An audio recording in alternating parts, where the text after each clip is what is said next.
न चैतद्रिवधि कत्रन्नो गर्यो यथवा जयेम यदि वा नो जयेयु यानेव हत्वा न जिजीविषाम स्थिवस्थितः प्रमुखे धार्तराष्ट्र। हम यह भी नहीं जानते कि हमारे लिए क्या श्रेष्ठ है, उनको जीतना या उनके द्वारा जीते जाना। यदि हम धृतराष्ट्र के पुत्रों का वध कर देते हैं तो हमें जीवित रहने की आवश्यकता नहीं है, फिर भी वे युद्धभूमि में हमारे समक्ष खड़े हैं।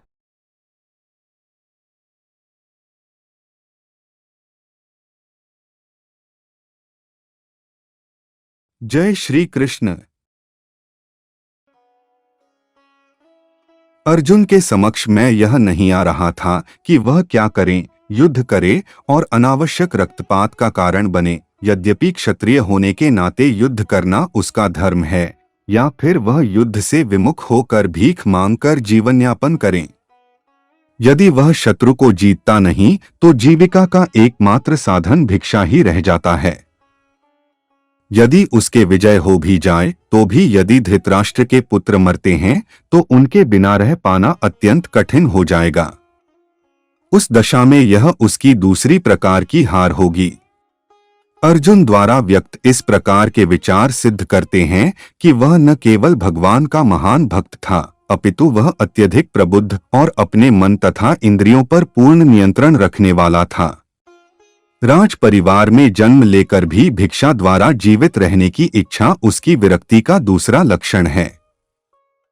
ये सारे गुण तथा अपने आध्यात्मिक गुरु श्री कृष्णा के उपदेशों में उसकी श्रद्धा, ये सब मिलकर सूचित करते हैं कि वह सचमुच पुण्यात्मा था। इस तरह यह निष्कर्ष निकला कि अर्जुन मुक्ति के सर्वथा योग्य था। जब तक इंद्रियां संयमित न हो, ज्ञान के पद तक पाना कठिन है और बिना ज्ञान तथा भक्ति के मुक्ति नहीं होती। अर्जुन अपने भौतिक गुणों के अतिरिक्त इन समस्त दैवी गुणों में भी दक्ष था।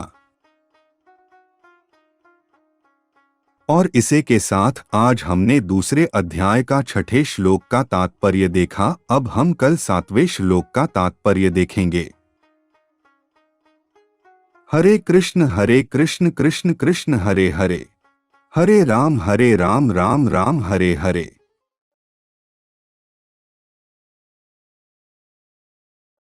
कार्पण्य दोषोपहत स्वभाव पृच्छामि त्वा धर्म सम्मूढ़चेता यत् श्रेयः स्यान्निश्रीच्ट ब्रूहि तन्मे शिष्यस्तेह शाधि मा त्वा प्रपन्नम। अब मैं अपनी कृपण दुर्बलता के कारण अपना कर्तव्य भूल गया हूँ और सारा धैर्य खो चुका हूँ। ऐसी अवस्था में मैं आपसे पूछ रहा हूँ कि जो मेरे लिए श्रेयस्कर हो उसे निश्चित रूप से बताएं। अब मैं आपका शिष्य हूँ और शरणागत हूँ, कृपया मुझे उपदेश दें।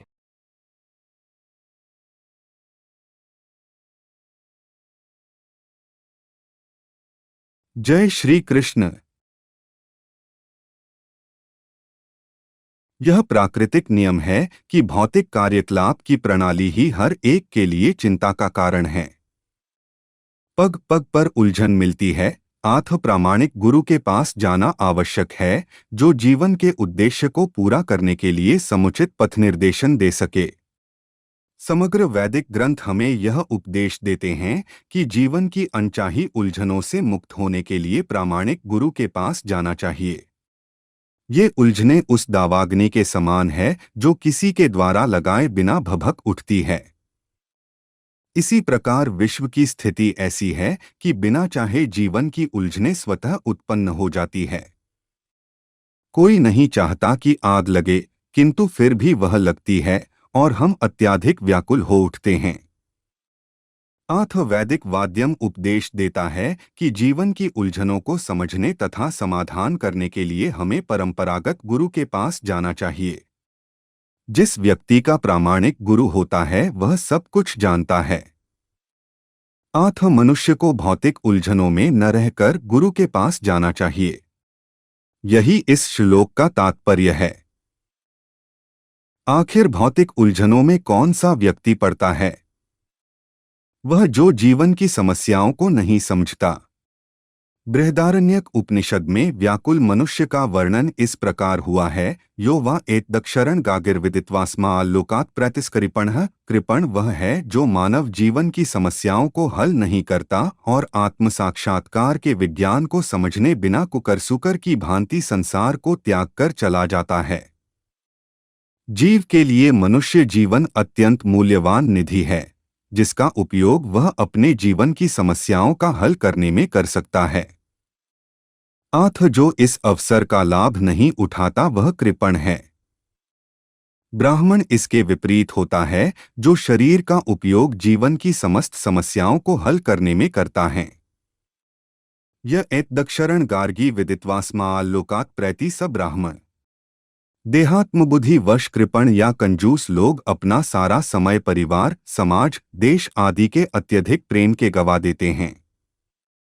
मनुष्य प्राय चर्मरोग के आधार पर अपने पारिवारिक जीवन अर्थात पत्नी, बच्चों तथा परिजनों में आसक्त रहता है। कृपण यह सोचता है कि वह अपने परिवार को मृत्यु से बचा सकता है, अथवा वह यह सोचता है कि उसका परिवार या समाज उसे मृत्यु से बचा सकते हैं। ऐसी पारिवारिक आसक्ति निम्न पशुओं में भी पाई जाती है, क्योंकि वे भी बच्चों की देखभाल करते हैं। बुद्धिमान होने के कारण अर्जुन समझ गया कि पारिवारिक सदस्यों के प्रति उसका अनुराग तथा मृत्यु से उनकी रक्षा करने की उसकी इच्छा ही उसकी उलझनों का कारण है। यद्यपि वह समझ रहा था कि युद्ध करने की कर्तव्य उसकी प्रतीक्षा कर रहा था, किंतु कृपण दुर्बलता के कारण वह अपना कर्तव्य नहीं निभा रहा था। आथ वह परम गुरु भगवान कृष्ण से कोई निश्चित हल निकालने का अनुरोध कर रहा है। वह कृष्ण का शिष्यत्व ग्रहण करता है। वह मित्रतापूर्ण बातें बंद करना चाहता है। गुरु तथा शिष्य की बातें गंभीर होती है, और अब अर्जुन अपने माननीय गुरु के समक्ष गंभीरतापूर्वक बातें करना चाहता है। इसीलिए कृष्ण भागवत गीता का ज्ञान आदि गुरु है और अर्जुन गीता समझने वाला प्रथम शिष्य है। अर्जुन भगवत गीता को किस तरह समझता है, यह गीता में वर्णित है। तो भी मूर्ख संसारी विद्वान बताता है कि किसी को मनुष्य रूप कृष्ण की नहीं बल्कि अजन्मा कृष्ण की शरण ग्रहण करनी चाहिए। कृष्ण के अंत तथा ब्राह्य में कोई अंतर नहीं है। इस ज्ञान के बिना भगवत गीता को समझने का प्रयास करता है, वह सबसे बड़ा मूर्ख है। और इसे के साथ आज हमने दूसरे अध्याय का 7वें श्लोक का तात्पर्य देखा। अब हम कल 8वें श्लोक का तात्पर्य देखेंगे। हरे कृष्ण कृष्ण कृष्ण हरे हरे, हरे राम राम राम हरे हरे।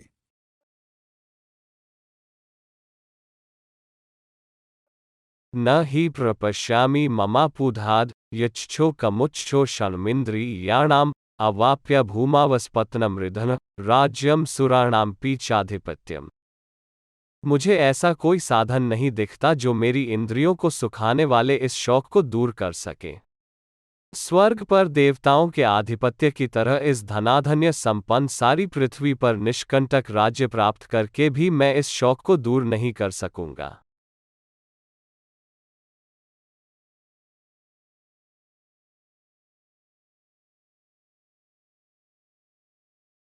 जय श्री कृष्ण। यद्यपि अर्जुन धर्म तथा सदाचार के नियमों पर आधारित अनेक तर्क प्रस्तुत करता है, किंतु ऐसा प्रतीत होता है कि वह अपने गुरु भगवान श्री कृष्ण की सहायता के बिना अपनी असली समस्या को हल नहीं कर पा रहा। वह समझ गया था कि उसका तथाकथित ज्ञान उसकी उन समस्याओं को दूर करने में व्यर्थ है जो उसके सारे अस्तित्व को सुखाए दे रही थी। उसे इन उलझनों को भगवान कृष्ण जैसे आध्यात्मिक गुरु की सहायता के बिना हल कर पाना असंभव लग रहा था। शैक्षिक ज्ञान, विद्या, उच्च पद ये सब जीवन की समस्याओं का हल करने में व्यर्थ है। यदि कोई इसमें सहायता कर सकता है तो वह है एकमात्र गुरु।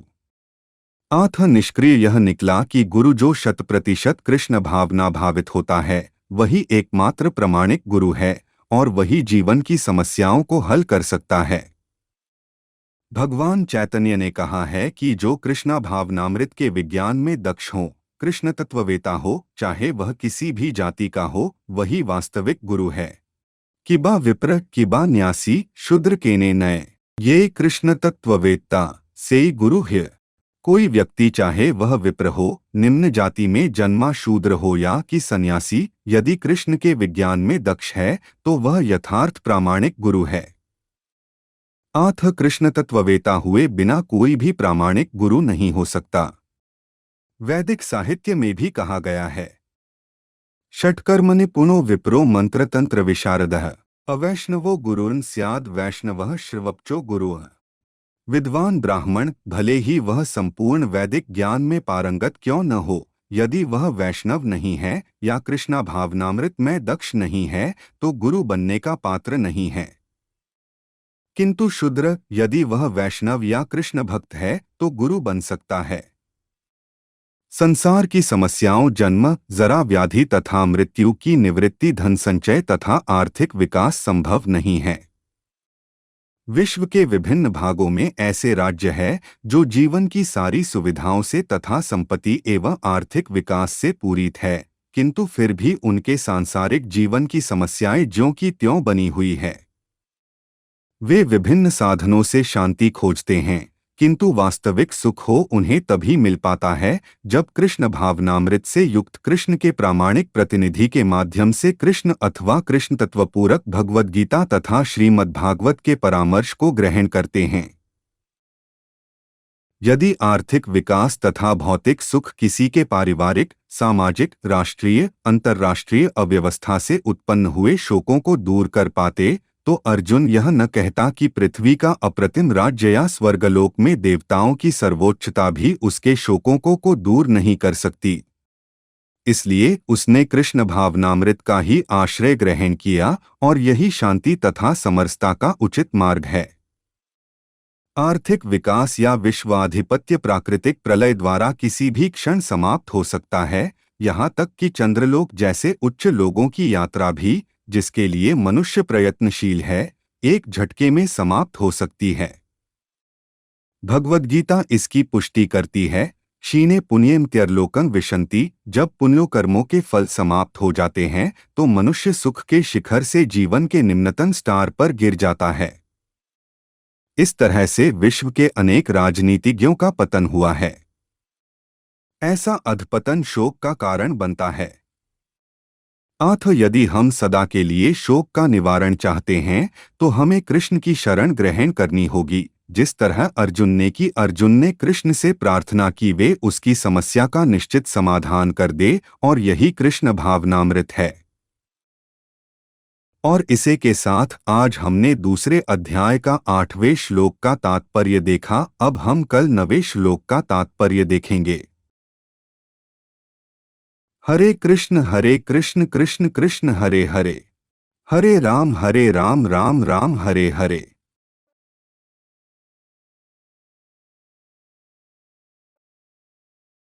एवमुक्त्वा हृषीकेश गुडाकेशः परन्तपः न योत्स्य इति गोविंद मुक्त्वा तूष्णी बभूव। इस प्रकार कहने के बाद शत्रुओं का दमन करने वाला अर्जुन कृष्ण से बोला, हे गोविंद, मैं युद्ध नहीं करूंगा, और चुप हो गया।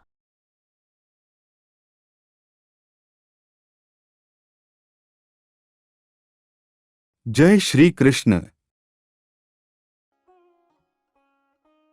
धृतराष्ट्र को यह जानकर प्रसन्नता हुई होगी कि अर्जुन युद्ध न करके युद्धभूमि छोड़कर भिक्षाटन करने जा रहा है, किंतु संजय ने उसे पुनः यह कर निराश कर दिया कि अर्जुन अपने शत्रुओं को मारने में सक्षम है। यद्यपि कुछ समय के लिए अर्जुन अपने पारिवारिक स्नेह के प्रति मिथ्या शोक सभी से अभिभूत था, किंतु उसने शिष्य रूप में अपने गुरु श्री कृष्ण की शरण ग्रहण कर ली। इससे सूचित होता है कि शीघ्र ही वह इस शोक से निवृत्त हो जाएगा और आत्म साक्षात्कार ये कृष्ण भावनामृत के पूर्ण ज्ञान से प्रकाशित होकर पुनः युद्ध करेगा। इस तरह धृतराष्ट्र का हर्ष भंग हो गया। और इसे के साथ आज हमने दूसरे अध्याय का 9वें श्लोक का तात्पर्य देखा। अब हम कल 10वें श्लोक का तात्पर्य देखेंगे। हरे कृष्ण कृष्ण कृष्ण हरे हरे, हरे राम राम राम हरे हरे।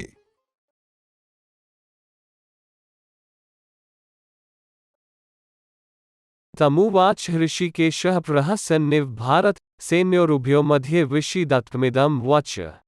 हे भारतवंशी, उस समय दोनों सेनाओं के मध्य शोकमग्न अर्जुन से कृष्ण ने मानो हंसते हुए ये शब्द कहे।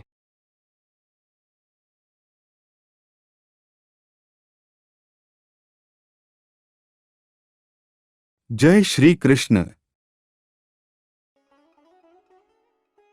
दो घनिष्ठ मित्रों अर्थात ऋषिकेश तथा गुडाकेश के मध्य वार्ता चल रही थी। मित्र के रूप में दोनों का पद समान था, किंतु इनमें से एक स्वेच्छा से दूसरे का शिष्य बन गया। कृष्ण हंस रहे थे क्योंकि उनका मित्र अब उनका शिष्य बन गया था। सबों के स्वामी होने के कारण वे सदैव श्रेष्ठ पद पर रहते हैं, तो भी भगवान अपने भक्त के लिए सखा, पुत्र या प्रेमी बनना स्वीकार करते हैं। किंतु जब उन्हें गुरु रूप में अंगीकार कर लिया गया तो उन्होंने तुरंत गुरु की भूमिका निभाने के लिए शिष्य से गुरु की भांति गंभीरता पूर्वक बातें की, जैसा कि अपेक्षित है। ऐसा प्रतीत होता है कि गुरु तथा शिष्य की यह वार्ता दोनों सेनाओं की उपस्थिति में हुए, जिससे सारे लोग लाभान्वित हुए। अथ भगवद गीता का संवाद किसी एक व्यक्ति, समाज या जाति के लिए नहीं अपितु सबों के लिए है और उसे सुनने के लिए शत्रु या मित्र समान रूप में अधिकारी है। और इसे के साथ आज हमने दूसरे अध्याय का 10वें श्लोक का तात्पर्य देखा। अब हम कल 11वें श्लोक का तात्पर्य देखेंगे। हरे कृष्ण कृष्ण कृष्ण हरे हरे, हरे राम राम राम हरे हरे।